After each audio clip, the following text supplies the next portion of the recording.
So when you build your 40k army list, should you build multiple small squads or clump them in together into mighty powerful units? Let's talk about the pros and cons of both.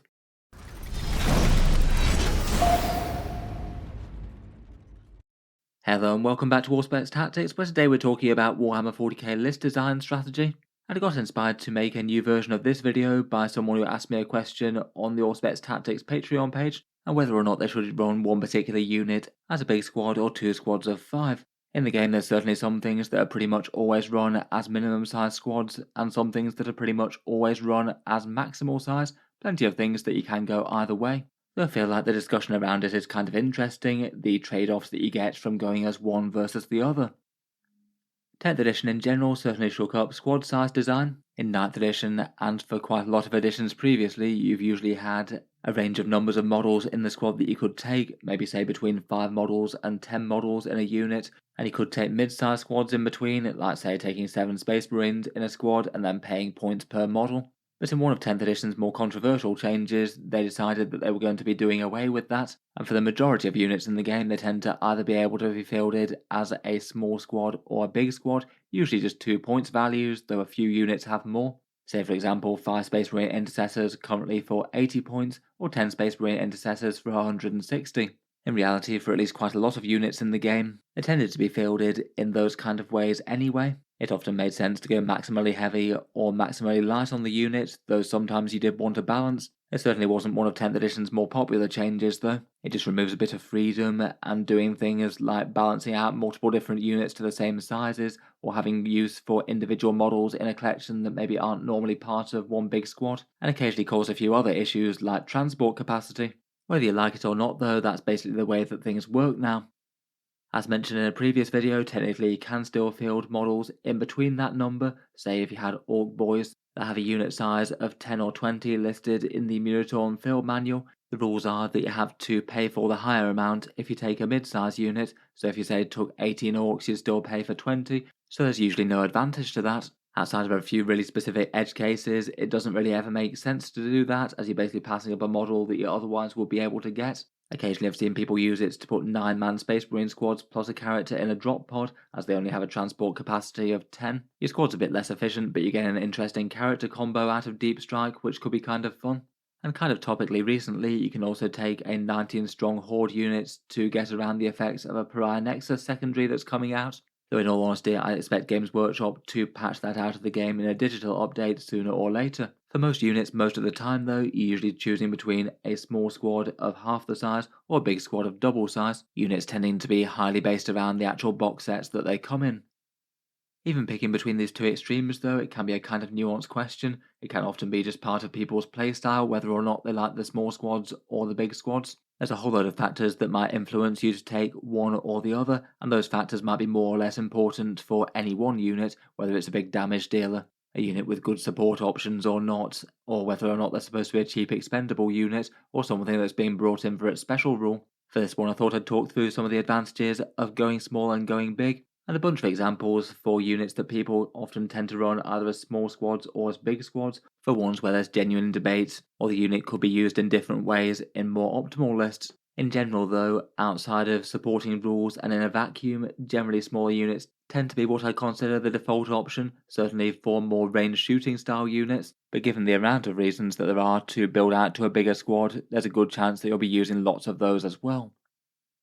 Starting off, let's go through the advantages of smaller squads first, a few of the reasons to take your units in little chunks versus putting them all together in one big squad. First up, in a complete vacuum, generally the ranged damage and defensive game tends to favour smaller units if all things are completely even. Say for example, if you had 2 squads of 5 Space Marine Hellblasters facing off against 1 squad of 10 of them, typically the 2 squads of 5 might have a small advantage just due to being a bit more efficient when unsupported. One of the biggest reasons is generating more overkill. If the enemy say got a massive shooting profile that they're firing at your squad that might easily kill 5 Space Marines, if they have to target it at a small squad of Hellblasters and they just wipe them out and would have done loads more damage, that loads more damage is all completely lost rather than killing a whole bunch more Space Marines if they're targeted at the 10-man squad. Just generally each time the enemy wipes out a unit, there's probably going to be a little bit of damage wastage, and that gets more if you have more small units rather than one big one. On the offensive side of things, it means that you can allocate your attacks a little bit better as well. If you're firing with a big squad of Hellblasters, you have to allocate all of their firepower all at once and have a good idea as to what it's going to do. It's certainly not the end of the world and you can still split fire, but say with two 5-man squads, you could fire the first one, see the full effect of all their guns, and then decide what you're firing the next one at. You'd have the information as to whether or not they've just failed to kill one important unit that you need to allocate more shots towards, or whether they've been unexpectedly successful and they can fire all of their shots towards something completely different. Maybe another small peripheral one on the damage and defensive game is being less vulnerable to blast as well. Maybe not quite as massive a consideration, but it definitely stacks up a bit against some armies. Another small one for damage and defensive type things are war gear options. In quite a lot of squads in 40k, your sergeant or leader gets some sort of fancy bonus, whether it's an Orc Noble, Eldar Exarch, or Space Marine Sergeant with a Power Fist. Just for getting more cool stuff for the same points on your models, often it might make sense to run multiple small units to get more sergeants. I say if you're running 2 squads of Assault Intercessors, if you put them all together in one 10-man squad, you'd only get 1 Power Fist, but if you ran them as 2 5-man squads, you'd have 2 sergeants and 2 Power Fists on them, and you'd have paid the exact same points for a much more threatening weapon. Melee units do have some downsides for multiple small unit things though, as we'll get onto.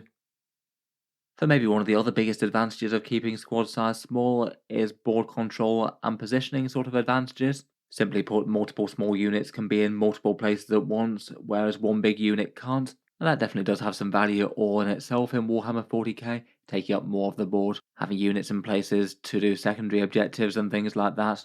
And it also means that you can screen a lot better with small units as well. If you're trying to screen out reserves, then 2 small units will be able to cover a lot more of the table versus one big one, as you can leave a good gap between them where your opponent still can't deep strike. That's perhaps one of the reasons why you see lots of small units used as sort of screening nuisance type roles, things like individual Necron Locust Destroyers, Tyranid Pyrovores, or Tau Crutox Riders. They're often all fielded in units of one that can screen out parts of the board, might potentially be in a place where they could do some secondary objectives for super cheap investment rather than having to basically get a similar sort of board control but just pay more points for it.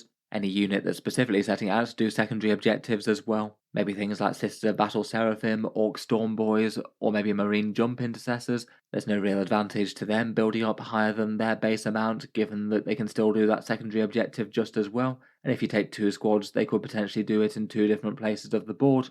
For positioning things, coherency being easier certainly doesn't hurt either, and sometimes a small squad footprint can be kind of advantageous as well. Maybe being able to fit into a smaller gap to be able to deep strike or come in from reserves with. Or if you're just trying to run around the board and keep out of line of sight, sometimes a bigger squad might be easier to draw a line of sight onto. Though again, I'd say that's maybe a bit more of a peripheral reason than a central reason to keep squad size small. Particularly in 10th edition, maybe more so than in 40k's past, copies of special rules can be a big draw to taking multiple small units. If maybe one of the biggest things that you're taking a unit for is its ability, perhaps things like Incursors marking a target for +1 to hit against for the Space Marines, that could be a good one, or Tau Stealth Suits marking targets for reroll 1s to hit and wound. It certainly makes sense to take more small units of them as opposed to one big unit, as then you get more copies of that special rule. Or just the small unit's going to be more efficient overall, as you're getting that special rule without having to pay for more bodies than you really want. Otherwise, maybe playing into something that is sort of peripheral to the whole screening thing. Having the units being expendable is also an advantage in Warhammer 40k. If the opponent destroys it, it's not going to be a major setback to your battle plans. 40k over the past few editions has often been all about trading units, move units out of cover, deal their damage, maybe jump on objectives, and then the opponent's likely to come out and hit you back in return. Often both armies will have enough damage output to destroy the units that are exposed if they need to. So having a lower value squad that the opponent isn't going to be able to get major wins from if they do wipe it out can be helpful, and it makes smaller units quite good for anything that's out on the periphery of the army, maybe things like infiltrators setting up in the midfield if possible. Usually if there's a choice between taking a big squad of infiltrators or a small squad, it often tends to be the small unit, unless you're using it as some sort of massive damage hammer or something. If you can have a unit on the mid-board that's screening out the enemy, and then they're forced to jump in and destroy you with something bigger, and then you can counter-attack them, that's usually a win on the unit trading front. Finally, just for a few more peripheral examples, 2 model units can sometimes be able to ignore battle shock, so often they could be preferred. The way that the rules are written is that they can basically never be below half strength, they're either at half strength or full strength basically. A bit of an odd loophole there. Some damage boost rules out there in 40k can certainly incentivize multiple small unit spam. Things like Space Marine Ironstorm or Eldari Battle Host. The more units that you have on the board, the more rerolls you get, which can be quite nice with high power anti-tank weapons in particular. Sometimes people like to take small units as character retinues, where the character is more important than the squad that they're leading. Maybe things like Assault Intercessors, Bodyguarding, Azrael from the Dark Angels perhaps. Azrael's the main datasheet that you want, but the Assault Intercessors can stop him getting shot down too hard, and also help him out with his own melee damage with their rerolls. I certainly don't think it'd be a wrong choice to give him a full squad to lead, given his good boosting rules, but sometimes it's worth just keeping things small and efficient. And finally, I guess transport capacity can be a draw. Often a max size squad won't be able to fit in a transport, even if you want it to, so you might be limited a bit there, even if you might have ideally wanted to transport more models.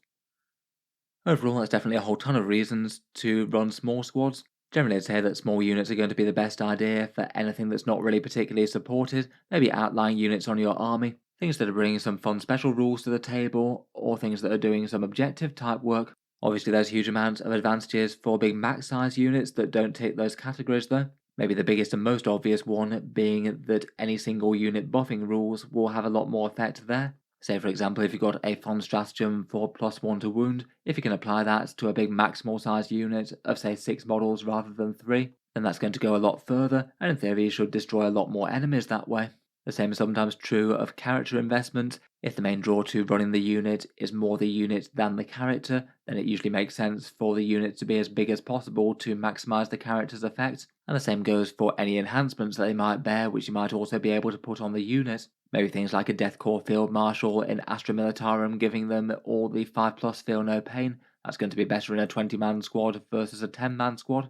Or if you bought a nice damage enhancement type unit, like say an Apothecary Biologist or a Space Marine Lieutenant, it often makes more sense to build out the squad that they're with to the maximum size, so you get lethal hits on more models. Sometimes if you were just taking a minimum size squad, you might as well have just not bothered with the character and taken a max size squad instead, as that's actually going to lead to more overall damage output. In general in 40k it just often means that your big central damage dealers usually want to be a high investment unit of some sort, maybe say a block of Space Marine aggressors with fire discipline, being led by an Apothecary Biologist and all jumping out of a Land Raider. Pretty maximal support there between characters, stratagems and transport, so it absolutely makes sense to have a big unit, as each one of those models is going to be ludicrously dangerous with those buffs active. I'd say perhaps the other really big draw to maximum size units is melee combat. Shooting and melee in 40k are kind of different beasts really, as shooting can just be done piecemeal, so there's no real major disadvantage to running your units in lots of small ones. But melee in the fight phase tends to be a bit all or nothing, particularly with the chance to charge your unit into an enemy unit, not do enough damage, and then get killed back in return. It basically means that a melee threat does actually need to have enough threat to inflict some serious damage on the enemy unit, hopefully destroy it in a single round of combat, or at least take down enough of that enemy unit so that when they get to hit back, if they do, they're not going to cause crazy damage to you and make the overall thing not worth it. At least in theory land, you could certainly try and charge with multiple small units all into the same enemy at once, but for a few reasons it tends to be a little bit less practical. You might be trying to make a 7-inch charge with 2 units and then one of them passes the charge and one of them fails, so they wind up having a small unit in combat that might not have enough damage to get the job done. Or you might have 2 units charge into an enemy unit, one of your units fights, and then the enemy interrupts with the counter-offensive stratagem and just wipes out the other before it gets to strike. Or depending on the target that you're charging, you might have the risk of your first unit causing a bunch of casualties, and then the opponent pulling them in such a way that your second squad can't fight optimally. Basically all of those disadvantages kind of go away if you're just charging with one big unit. You're going to make the charge or you're not, and command rerolls are going to be a bit more efficient if you're just using them on one big charge roll. And they're all going to fight at once, so no chance to interrupt halfway through, or chance for the opponent to pull casualties in such a way that some of your models can't fight.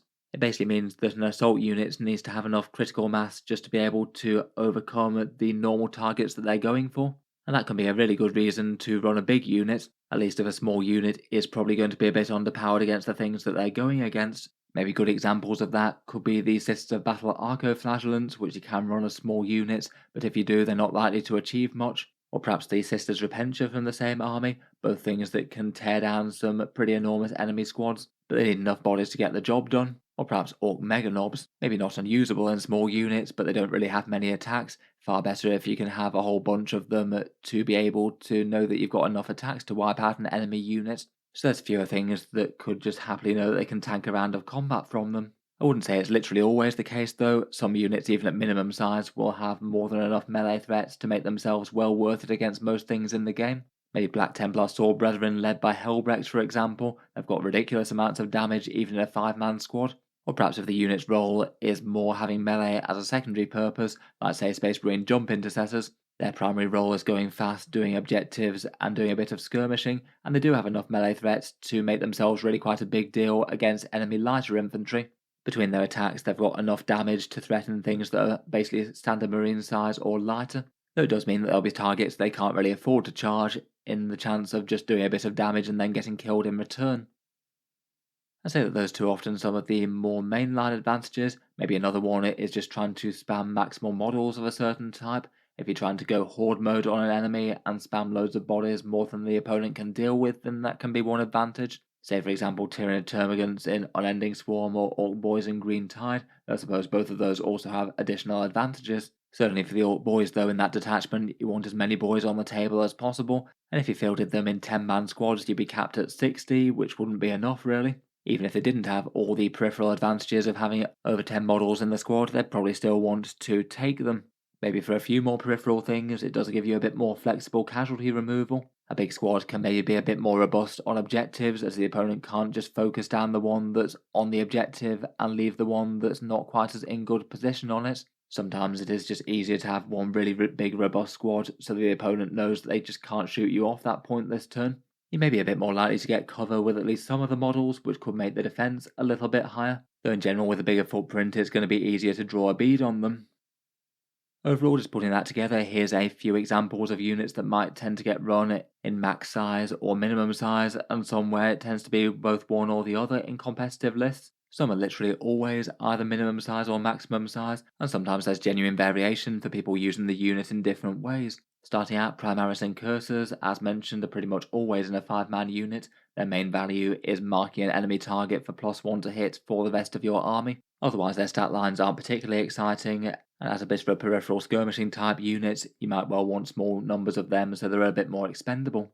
Chaos Legionaries have genuinely seen fielded in both ways, I'd say more commonly in 5-man units just due to efficient war gear, as you get an extra heavy melee weapon if you field them in squads of 5. But 10 strong certainly seems usable if you're piling them in with a character. Either way, they're a really efficient choice jumping out of rhinos, and there is a bit of flexibility with whether or not you want to go big or small units.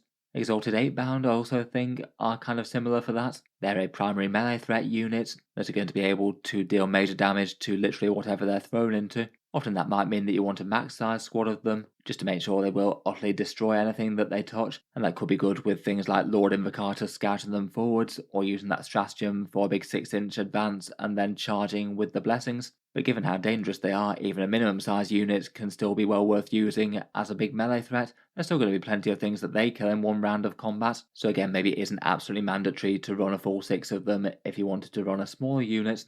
Swooping Hawks are basically exclusively run as 5-man squads with cheap secondary objective grabbers. I've maybe seen a few people using Barroth plus a unit of 10 of them, but that tends to be in the vast minority. As they move really fast and can jump on and off the board, they've got great advantages for doing secondaries, plus can chip in a bit of volume fire at range. And if you field them in small units as well, you get more Exarchs too, which I guess isn't nothing with the Hawk's Talon.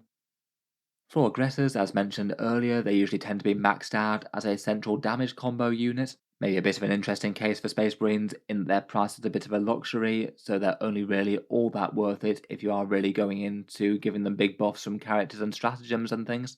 40 points per model is quite a lot for them, but if you give them all the investment, they can have truly monstrous damage. It's just to the point where you're fielding one unit of 3 of them, it probably isn't really all that exciting. But a big unit of 6 with characters for lethal hits, transport delivery, and stratagems for extra damage is going to be kind of massive.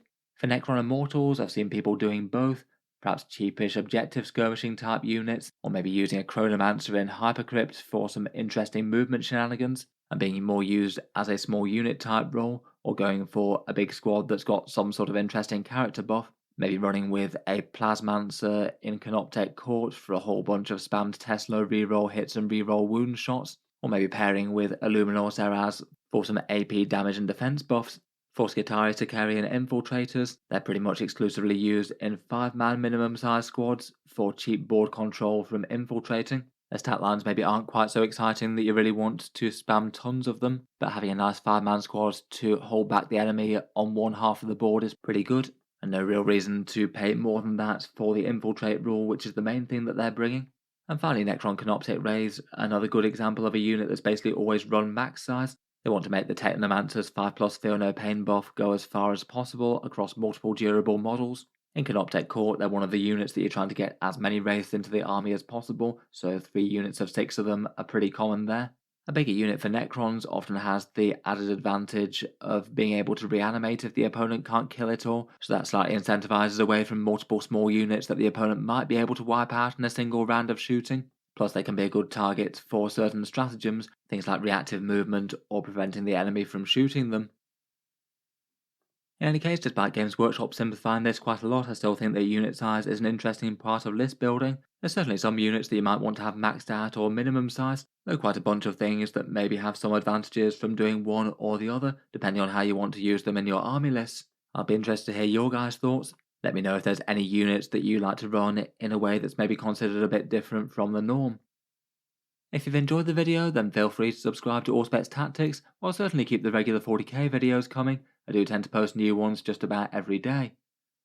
Finally, if you have been enjoying the videos on the channel, I would just like to mention that Auspex Tactics does have a Patreon page as well, and you can find that linked in the video description if you'd like to help support and keep all the content coming. Channel patrons do get a fair few advantages, seeing certain videos early, and this one will be one of them, regular votes to see what sort of things come next on the channel, and automatic entry into the regular prize giveaways, with a chance to win some big model kits each month. If any of that sounds good to you, or you'd just like to help support, the link is down in the video description. In any case, a massive thank you for listening, and I'll hope to see you guys next time.